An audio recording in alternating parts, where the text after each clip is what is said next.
Welcome back everyone to Little Birdie Wargaming for the next installment of Operation Martlet, a chain of command pint-size campaign. Today's game is Scenario 3, Attack on the Hauptkampfline. Pushing onwards, the British are hitting the German main defense line in Fontenay. They must clear the chateau and secure the crossroads before progressing into the more open terrain to the south. The British forces are going to start this with 20 support points, whereas the Germans have 7 support points, and one of the buildings may be upgraded from hardcover to bunker status.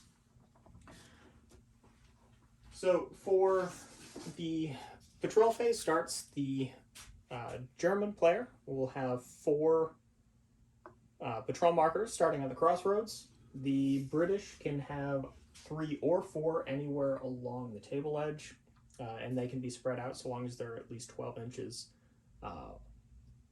no more than 12 inches from each other. For the board today, as far as terrain goes, we have the normal road rules. All of the buildings are hardcover. They're strong Norman buildings. These high walls here are completely line of sight obstructing. They are high obstacles. The hedges are also hardcover. They are medium obstacles. And these fence lines here are light cover, not line of sight obstructing.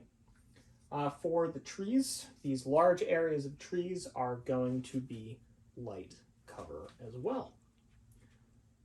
The fields here are mostly just aesthetics, and we've got some of our farm animals all set out here in the chateau, so those might come into play should there be any random events.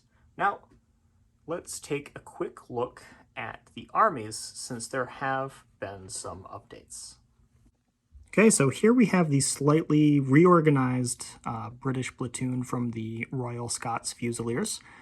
We've rolled up, and they are sitting at a force morale of 11. They are led by Lieutenant Pat Callahan, and there is a new platoon sergeant, the corporal previously from 2nd section, Sergeant Freddie McDonald. Because he's new, he only has a 6-inch command range with 2 command initiatives until he's been accepted by the men. Part of the headquarters detachment is a 2-inch mortar and a Piat team. Going left to right, we have Section 1, commanded by Corporal Dennis Campbell. Section 2, led by the new Corporal Alfred Andrews, who, until he's accepted by his men, only has a 3-inch command range and 1 command initiative. I shuffled some men around so that he's mostly a support squad that I won't have to deploy on the table with any luck. And then we have Section 3, which is commanded by Corporal Reese Young. Now, let's take a look at the Germans. And here we have the reduced German force. It is led by Lieutenant Nils Oberlander, who is confused by the fighting for his outlook. And going from left to right, we have Squad 1 that is led by Sergeant Justin Pencil. Squad 2 led by Sergeant Jorn Grabner, and a very reduced Squad 3 led by Sergeant Hans Wegman. Wegman just has 2 MG 42s in his squad. They also rolled for their force morale, and because of the -1 for being for the CO's confusion, they are at a force morale of 8. Now, let's move on to the patrol phase.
Germans got to try to do a better job.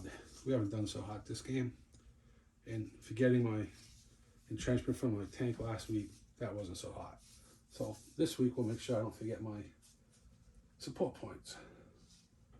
I'm taking a sniper team, plan is to install it in this building here. Hopefully keep his infantry slowing down. I'm taking 3 Panzer Faust 30s because I have no armor, and 1 team entrenchment. And this will be the building that I turn into a hardened bunker.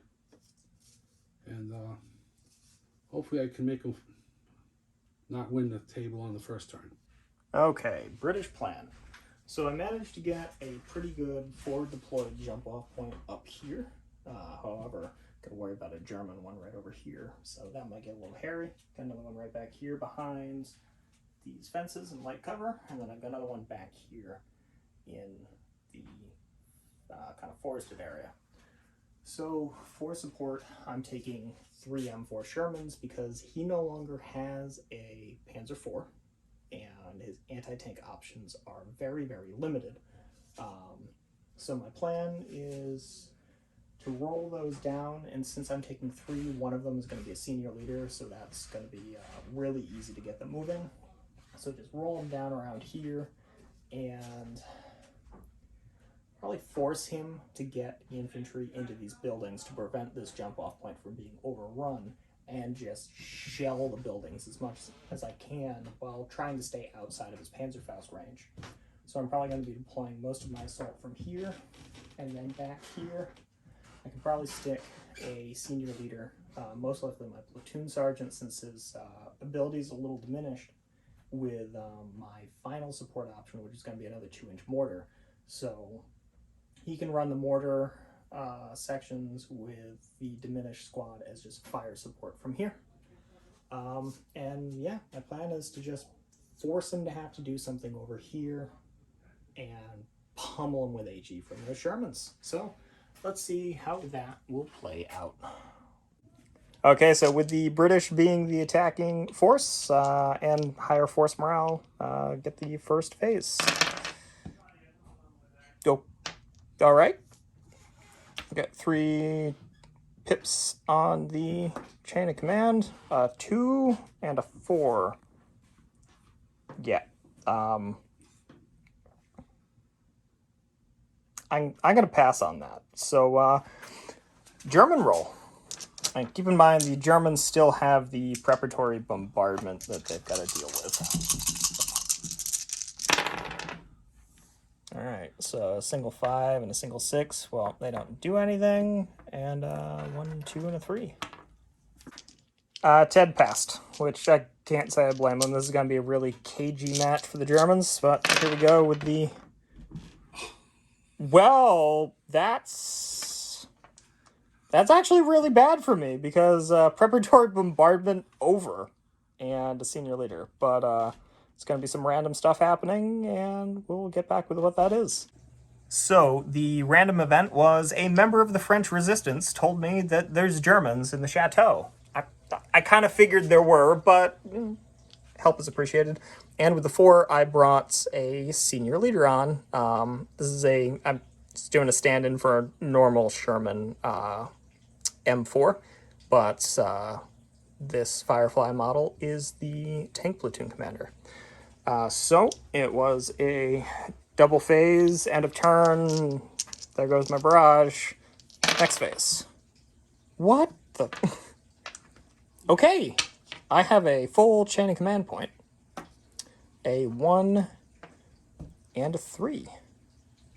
All right, so with the 3, this other tank came on, and with the 1, I'm not doing anything because they'll just get torn up by the Germans. So we got a 6-5 and a 1-3-4. So with the 3, he just moved squad 1, trying to get them up into that building. Passed with the 4, his only senior leader, and didn't do anything with the 1. So British phase. I just keep racking up those chain of command points. Alright, so that's a 2, 3, 4. So with the 3, the third and final Sherman came on and went in Overwatch. With a 4, the tank commander used 2 command initiatives to activate the driver to move up here, put his gunner on Overwatch, and with his 3rd, he radioed over to this Sherman to drive around this hedge. And with the 2, I brought Section 1 in. So I'll go over to the German phase, and all right, 1 and a 4. So Ted just got 2 chain of command points and is passing with the 1 and the 4. British. All right, now we can get moving. Okay, so with a 1, the support mortar team came on, popped off a shot, missed, landed on the roof. With a 4, the platoon sergeant came on. With a 2, the really kind of beat up section came on in support of the mortar section. With one of the 3s, section 1 just moved up along the tree line, and with the last 3, this Sherman went on to Overwatch.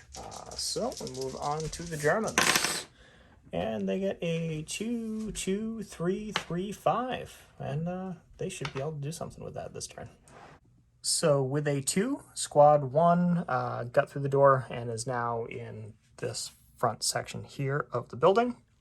With another 3, squad 2 came onto the second floor of this building and went on to Overwatch. So there's an MG42 overwatching out that window, and on this side there's an MG42 coming out that window. And then with another 3, Section 3, or Team 3, came on with a emplacement to cover that section of the hedge. And he wasn't able to do anything with the other 2, so moving on to the British. And we get 2, 2, 2, 3, 5. So I combined 2 of the 2s together to activate the platoon sergeant. He had the mortar fire at the same spot, missed, land exactly where the other one did on the roof. Put the Bren team from this diminished section onto Overwatch. With another 2, this section here got a 9-inch move. And with a 3, this tank moved up. Got a pretty good move and just moved through the broken section where the command tank did. So now we move on to the German phase, and we have 1, 2, 1, 1, 2, 2, 5. So Ted's now got a chain of command die.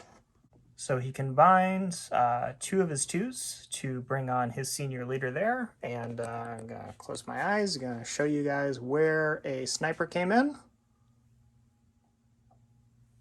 All right, and the sniper is going to be taking a shot. It hits. Who was the sniper shooting at? Which? That squad there. This squad here. All right. Well, they count as in the open. So, which team would you like to put it on? Bren or the rifles? Bren. Bren. Okay. So they count as in the open. Oh, that is a kill. Is on a 1 or 2, it's my leader. Luckily, it is not my leader. We just have 1 casualty from that section. All right, so here we go with the British phase. Useless 6. 2, 2, 2, 4. Okay, so finally, Lieutenant Callahan has deployed onto the board. He's right here.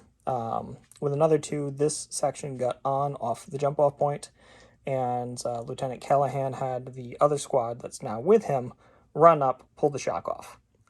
Some of the other 2s were combined to activate Sergeant McDonald back here. He had the 2-inch mortar fire, got the smoke there, which it's now gone because Ted decided at the end of my phase he was going to end the turn so that well, he has an MG in there. So that's where we stand going into a German phase. Yeah, luckily for me, it is not a double phase, but 1, 1, 2, 4, and a useless 6. So the senior leader that was there in the courtyard is now in the building with that squad. And with one of the 3s, he is having this squad here fire. So the MG that was in the window is staying in the window with the squad sergeant. And in the other window, the MG that was covering the other side of the house has moved over, so it would be firing with half effect. However, I'm playing a chain of command die to interrupt firing with this section. Hitting on 4s. The Sten is within range, so it gets 4 shots hitting on 4s, and hopefully we can take some of the Germans out. Alright. That could have been better. You got 3 hits? 4 hits? No. So it is 3, 6, 8. So it's 4 and 4 in hard cover. So we'll do this side first. So that is nothing because you're in hard cover. Damn.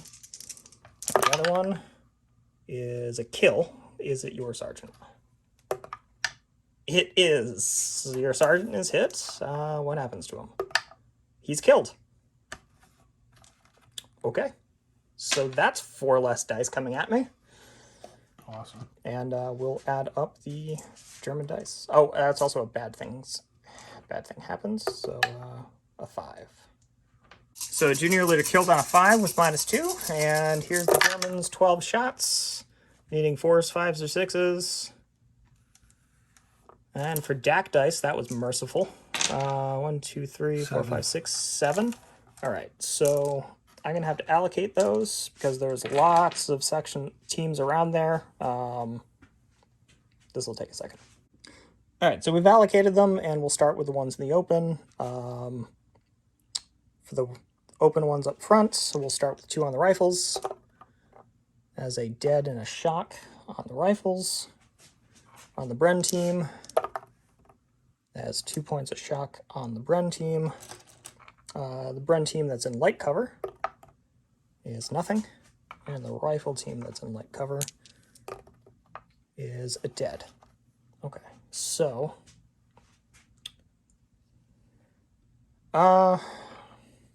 there's a casualty from the rifles in each one. First, let me see if it was a leader on a 2.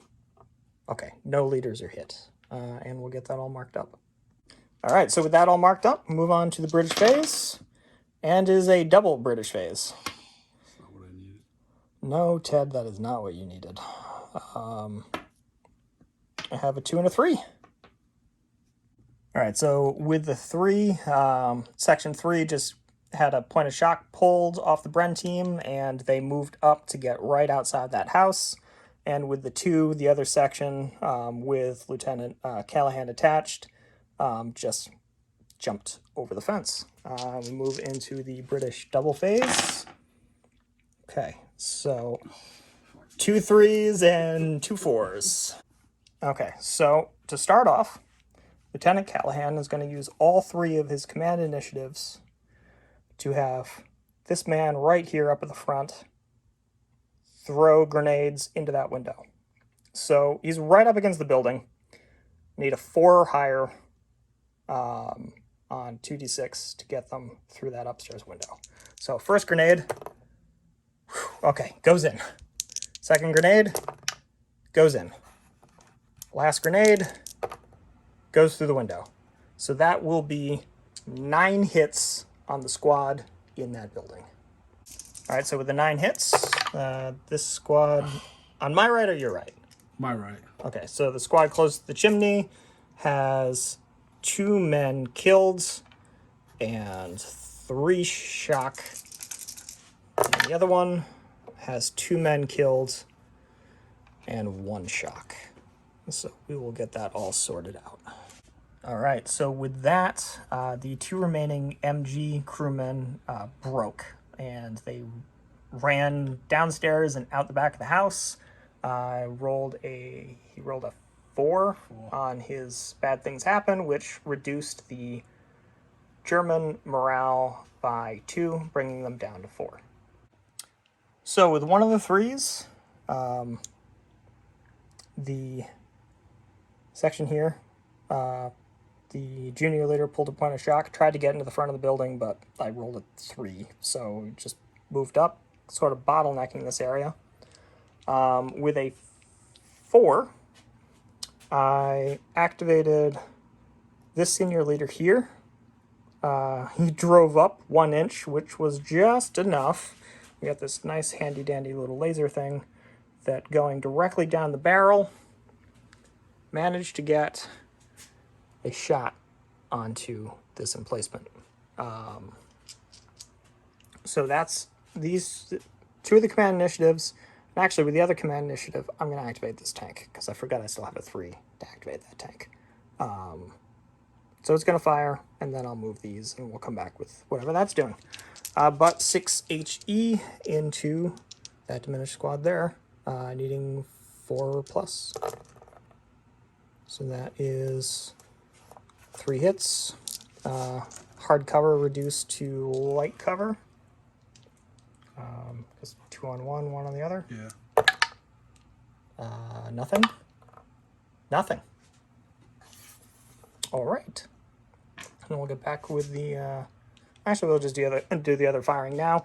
This tank with the 3 is going to fire its main gun and its hull machine gun into that. So we'll do the main gun first, needing 4s. 2 hits. So 1 on each. Point of shock on 1, 'cause it's light cover, and then nothing on the other. And then 5s and 6s for the 6 shots from the machine gun. 2. So once again, 1 on 1, 1 on the other. Hard cover this time. So the one on the lost man, lose another man, and then nothing on the other one. So 2 dead from... I thought that was just a point of shock, that 5. Right, that is a point of shock. So point of shock and a dead. But is it one of your leaders? I don't know. So you have a junior leader and a senior leader in there. So on a 1. No. Okay, so 1 man dead. And then we'll just move up the other tank. Okay, so the Sherman just went to 3d6 it. Got 4 inches, so he like stalled out just before the fence. And it goes to the Germans. I can't fight this with 1 squad. Yeah. We're gonna withdraw. Okay, so the Germans are going to withdraw from the table, and the British will take table 3, and we'll get back with all the at the sharp end stuff. All right, so at the end of the game, the British did not suffer any casualties due to the difference in force morale. The platoon sergeant was accepted by his men, so he removes his debuff, as was the new corporal in charge of Section 2. The British CO's opinion of Lieutenant Callahan went up by 1. It's currently sitting at 2. The men's opinion went up by 3, so it went from -1 to 2, and his outlook remained the same. The Germans' CO's opinion went down by 1. The Germans... The men's opinion stayed the same. And his outlook stayed the same. And the outlook stayed the same. But I think the CO's opinion went down by 1. Yeah. And the Germans are going to... so they had 2 men killed outright. 2 men were seriously wounded, and 1 man was lightly wounded. So going into the next game, he will be down a total of 7 men. No, 5 men, because I get 2 back from last game. You had 3 killed game 2. 2 men killed this game. And 2 men grievously wounded. this game. So that's a total of 7 men from your platoon. Right, but 2 men from last game come back. Yeah, so instead of being 9 down, you're 7 down. Oh, yeah. We'll double check our math and make sure, but I'm pretty sure he's down 7 men next next game. I think you might be right. Also, there was a new junior leader that took command of the remnants of 2nd Squad, and that is Corporal Radar von Riley. So, Ted, what was your plan, and we saw how it shaped up, but were you able to at least start to execute your plan? I mean, I got away from you. I set up the machine gun team over there to help cover crossroads, but that never came into view. I got the sniper deployed. Unfortunately, I made an error and didn't bring it in a turn earlier, which might was he. I had a feeling he was in the only window that could actually see through that gap to fire on them. Okay, that's what I thought. I took 3 extra Panzerfaust, so it would have given me a total of 6 Panzerfaust. So had the tanks gotten closer, I might have actually damaged 1 or 2. Yeah, I mean, had you just continued kind of hiding out in this area, if you didn't deploy in there, that was going to get overrun. But yeah, if you'd stayed out of some of their line of sight, yeah, I would have had to definitely bring those tanks in closer. Which surprisingly, they did not play as big of a role in this battle as I thought they were going to. I knew that you didn't have much in the way of long-range anti-armor, so my plan was to just try to use the tanks to really just bombard you, and it turned into a close-quarters infantry fight with that grenade range. Yeah, I mean, once again, I think the dice were just kind of with me. That's 3 games in a row. I have to be lucky sometimes. 3 in a row is rare. But yeah, so I believe the Royal Scot Fusiliers are really only down 2 men total. So this platoon is just going to keep rolling on. And, we will move on to the next scenario. We're Little Roadie Wargaming. Thank you for watching. Hope you're enjoying the campaign. It's certainly been an interesting one for us. Help us out. Hit the like button. Leave us a comment. We love hearing from you, and like to know your thoughts on the campaign thus far. Hit the subscribe button if you're already subscribed. Hit that bell icon so you get notified every time we post something new, and we'll see you next time.